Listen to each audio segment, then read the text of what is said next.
While Michael and I were enjoying our multi-course meal, I sensed a couple arriving in the room next to us. Their voices, filled with happiness, sounded familiar to me. "You're really happy today, aren't you?" "Well, of course. That annoying kid has finally grown up. I can divorce without paying child support now. And finally, I can marry you. Is it okay if we sit here?" Michael asked from outside the closed door. "Ah. What is it?" "Oh, my apologies. Were we too loud?" "No, that's not a problem, Dad." As the door opened with these words, Robert was taken aback.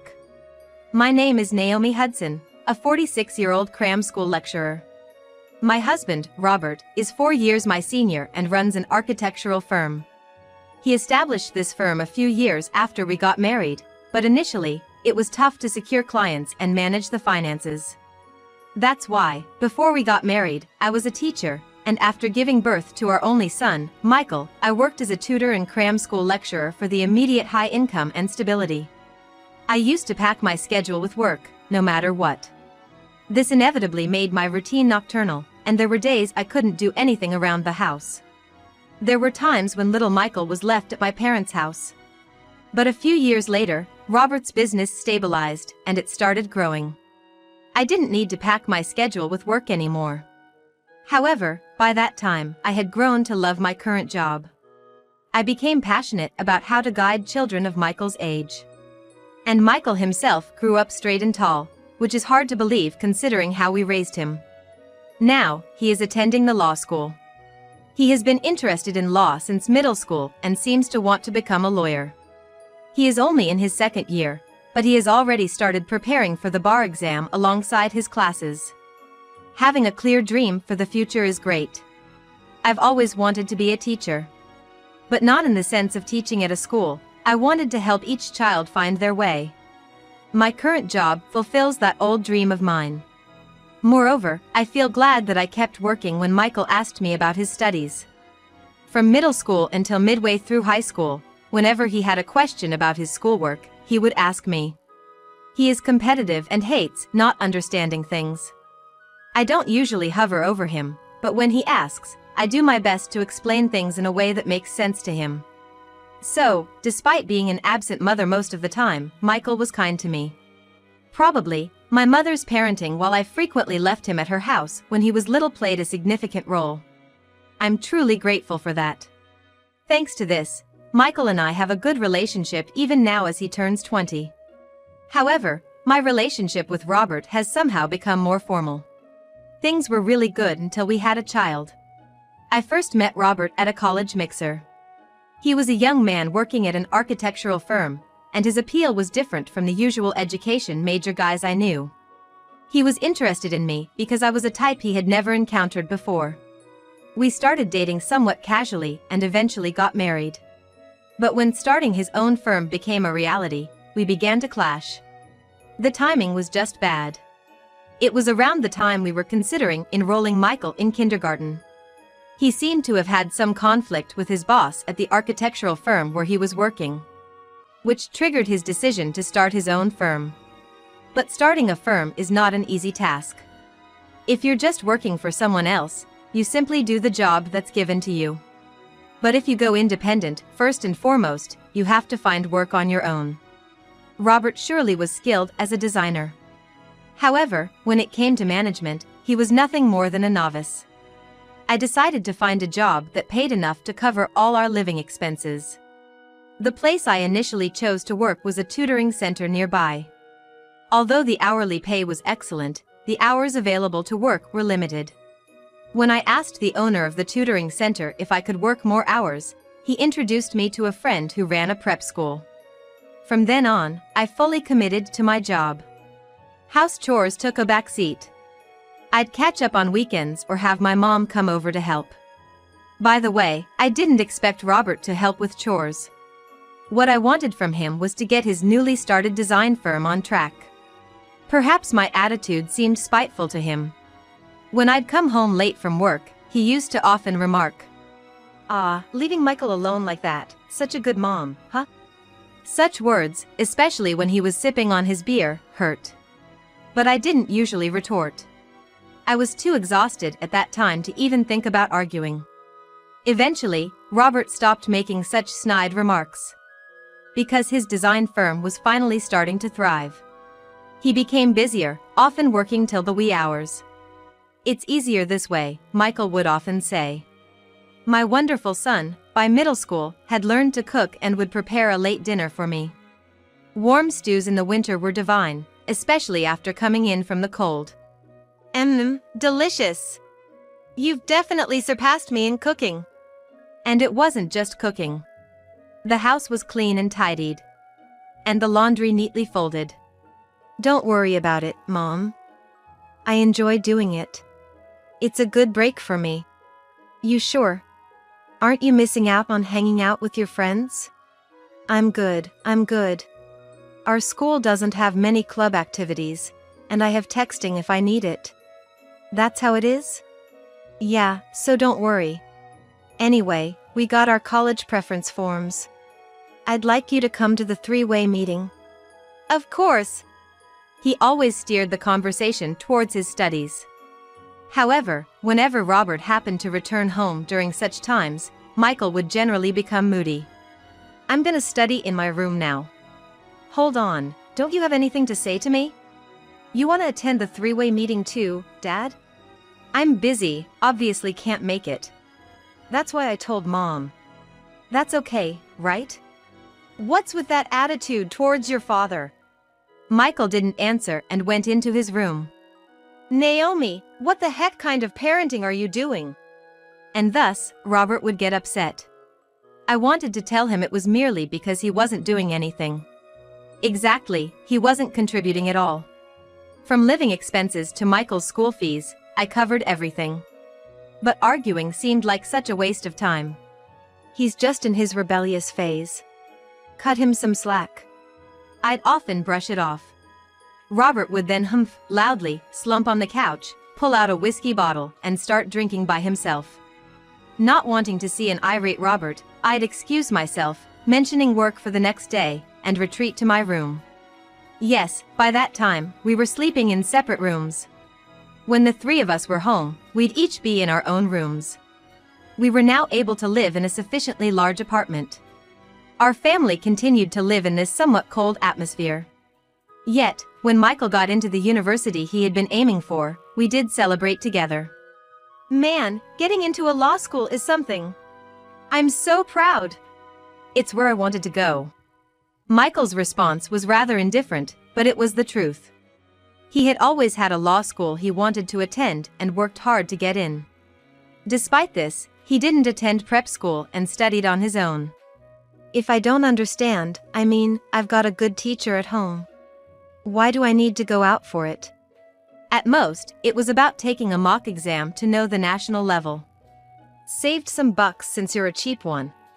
Is that really how you say it? Mom, I meant to say that too.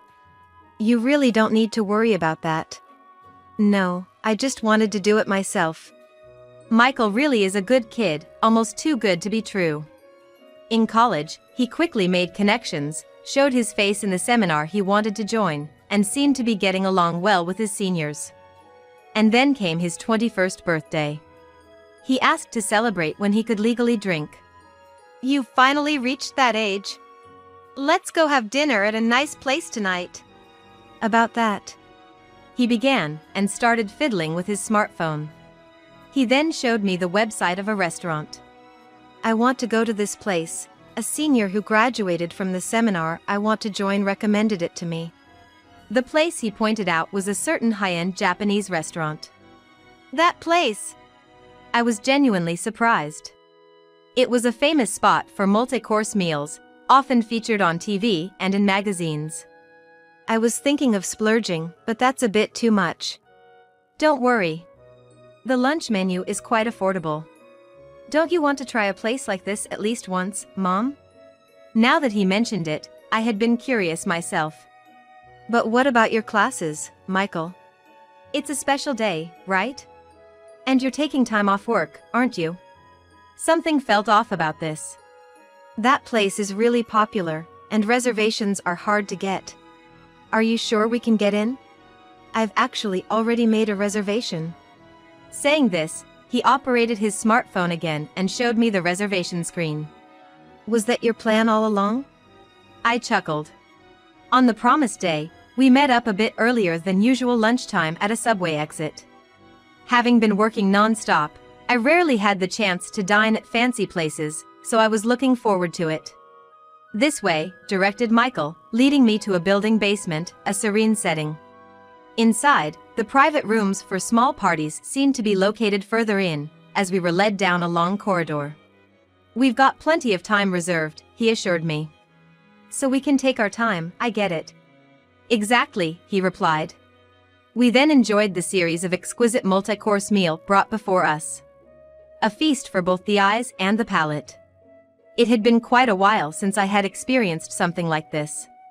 As we were savoring the final sweet dish, I noticed some commotion outside. You're really splurging on me today, aren't you? Yeah, today's a special day. That voice, I recognized it, and turned to look at Michael. He was calmly fiddling with his smartphone. Maybe checking messages now that we had finished our meal. Hey. Shoo, he gestured with his finger to his lips, a mischievous grin on his face. Let's listen in a bit more, Mom. And man, they sure are loud. The waitress said the thick partitions meant we wouldn't be able to hear the tables next to us, but I guess not. Feeling a bit uneasy, I strained my ears to listen. Drinking in the middle of the day is something, huh? Yeah, totally. Well, I'm not gonna get drunk or anything. It's rare for you. You're really happy today. Of course. That annoying brat is finally an adult. I can divorce without paying child support. And then we can finally get married. At the sound of that voice, Michael grinned and stood up in a flash. Is this seat taken? Michael called out from outside the closed door. What is it, exactly? Oops, sorry, was I too loud? No, that's not a problem, Dad. With that, Michael swiftly opened the door. Ah, you are. Hello to you too. Nice to meet you. I'm this guy's son. Clearly, the woman was flustered. She probably hadn't expected the annoying kid Michael talked about to suddenly appear right in front of her. She looked about my age, or maybe a bit younger, and was an ordinary woman, which seemed ill-fitting for the word mistress. And she looked somewhat familiar. By any chance, did you come to sell insurance before? I work as a lecturer at a prep school near the station. Oh! She seemed to remember. She had come to sell insurance during a break, promising to meet with a staff member. Then this will be quick. My name is Kate Smith. I've been seeing your husband for quite some time. Seriously. Now that your son is an adult, I think it's time for a divorce. With a brisk tone befitting her job, Kate clearly stated her case to me. Just then, as if Robert had closed his mouth, he suddenly opened it, grabbing Kate's shoulder as if to say, don't say any more. However, she probably didn't realize the meaning behind Robert's actions. She turned around, intending to come towards me. No way. As Michael said this, he took out his smartphone from his pocket. Actually, this is perfect. I want you to meet someone I want to introduce to Dad and the others, he said, and then quickly raised his hand to signal someone. Then, crossing the long hallway, several figures approached. Hey! Over here. Oh? You guys haven't gotten past the stewed dishes yet. If it's a full-course meal, you're in the middle of it, aren't you? Hey Michael, you guys have finished eating, haven't you? Yes, we certainly have. Shall we move to your room then? That sounds good. As Michael said this, the man and woman who came from behind the senior also chimed in. This is a nice place. Drinking from the afternoon, the boss has it good. Hey, you guys! It seems like they were from the architectural office staff. We also have something to discuss. Saying this, they led Robert and the others out of the other room. In our room, there were myself, Michael, Robert, Kate, the senior, and 2 office members, a total of 7 people gathered. Mom, Dad, let me introduce you. This is Mr. Young, a senior in the seminar I want to join. He's a lawyer. Nice to meet you, I am. The lawyer handed out his business cards to all of us, including the architectural office staff. What's all this about? Well, I heard from Michael that there might be a divorce case coming up, so I'm here to say thanks for the work in advance. Are you kidding me? No, I'm serious. Actually, aren't you and Mrs. Hudson going to discuss that now that Michael is an adult? Sure, we were talking about that. Saying this, Michael played back the recording of Robert's delighted voice and Kate's words from earlier. Mom, what do you think? Well, surprisingly, my response came out easily. Indeed, it could be said that I had abandoned my role as a wife to Robert quite some time ago. But I had not given up my role as a mother. That's why I wanted to maintain our family. Still, if Michael had arranged this and Robert was willing, I saw no reason to continue. Mr. Young, do you have a divorce form? Actually, I do have one here. Thank you. I swiftly wrote my name on it. Mom, you're so understanding and quick to act. Don't flatter me, you won't get anything more out of me today. Then, Mr. Young handed the signed paper to Robert, saying, I presume you want this as well? Here you go. Ah, yes. Robert took the pen with trembling hands and signed. Thank you very much. So this means he's free after submitting this, right? Kate leaned in. Yes, that's right. Well, there are a few things we need you to do. What do you mean? Certainly, Naomi doesn't need child support for Michael anymore. However, she has the right to claim alimony from you too. What? If it's about the breakdown of the marriage, Naomi is in the same boat. That's not true. The lawyer cut in sharply. Robert's affair, not contributing financially to the household, those are grounds for alimony. An affair? And financial abuse? Come on, Robert. And Kate, was it? You guys admitted earlier that you've been together for a while now. That's an affair. There, the "we've been together for a while" part was played back. Kate gasped. Thinking you shouldn't have said that? I've known about this for a long time. That's why I asked Mom to celebrate my birthday here today. You little! I've checked the bank and the household ledger. Everything for our living expenses comes from Mom's account, including my tuition. Everything of yours goes to work and whatnot. Yet, you eat at home without question, get your laundry done, right? Look, I've been raised all along with Mom's money. Robert had no words to return to Michael's relentless statements. When on earth did he check the bank books? Indeed, I had been paying for everything in our household. Rent for the increasingly spacious apartment, groceries, utilities, so, in that sense, you've been living off me, haven't you? These words unconsciously slipped from my mouth. Living off you? That's a horrible way to put it. But isn't it true? You've been doing your favorite job all along, spending all your earnings there. Yet, you live in the apartment I rent, eat the food I buy. Clothes, well, you probably buy those yourself, but the laundry is done at our place, right? Which part of this is not living off someone? I suddenly found the hole. Why have I continued this married life up until now? Things would have been so much simpler and more comfortable if I'd just lived with Michael from the start. Undergoing a sudden change in demeanor, I left Robert and Kate utterly dumbfounded. I'm sorry, Michael. I didn't realize all this. And Mr. Young, I'd like to request a divorce not just for infidelity but also for financial abuse, and I want to claim alimony. Leave it to me.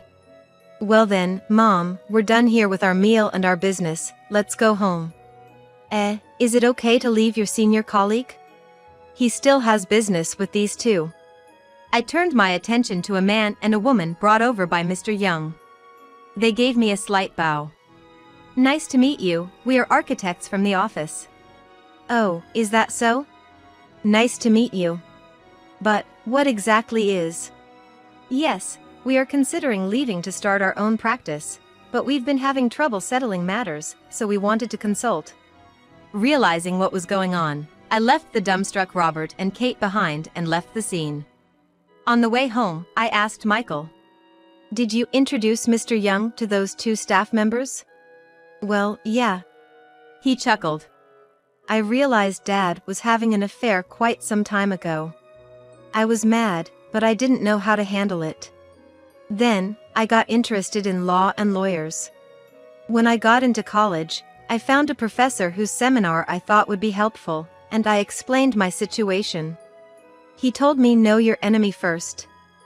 So, I started investigating everything around Dad. That's when I came across those two having a conflict with him. And you introduced them to Mr. Young? Yeah.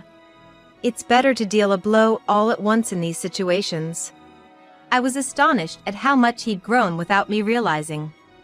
But Michael, if you knew about Dad's affair, you should have talked to me first.